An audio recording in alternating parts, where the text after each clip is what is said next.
ఇప్పుడు చాలామందికి వచ్చిన సమస్య ఏంటో తెలుసా? మా మతం మార్చేస్తున్నారని చాలామంది గుండెలు బాధేసుకుంటా ఉన్నారు. నేను ఒక సహోదరిని అడిగాను, అమ్మ మీరు జీన్స్ ప్యాంట్ టీ షర్ట్ వేసుకుంటున్నారు, ఇది నాకు నచ్చలే, మీరు చీర కట్టుకుంటారా, మీ వస్త్రధారణ మార్చుకుంటారా అని అడిగితే ఆమె అంది కదా, నేను మార్చుకోను అంది.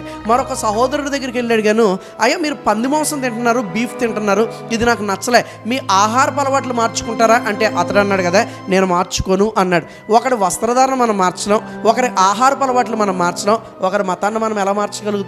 కానీ ఒకటి మార్గాన్ని మనం మార్చగలం. వాడు నడిచేది చెడు మార్గం అయినప్పుడు సరైన మార్గం చూపిస్తే మనం మార్చక్కర్లే, వాడి మార్గాన్ని ఏం చేసుకుంటాడు, మార్చుకుంటాడు. యేసుక్రీస్తు అన్నాడు కదా, ఐ ఆమ్ ద వే, నేనే మార్గము, అసతోమా సర్గమయ్య, అసత్యములో నుంచి మమ్మల్ని సత్యములోనికి నడిపించువయ్యా అని అంటున్నారు. అసత్యమైన మార్గంలో నుంచి సత్యమైన మార్గంలోకి రావడానికి ఇష్టపడిన వాడు ఎవడైనా క్రిస్టియానిటీలోకి రావచ్చు. ఇది మతము కాదు, ఇది మార్గము మాత్రమే.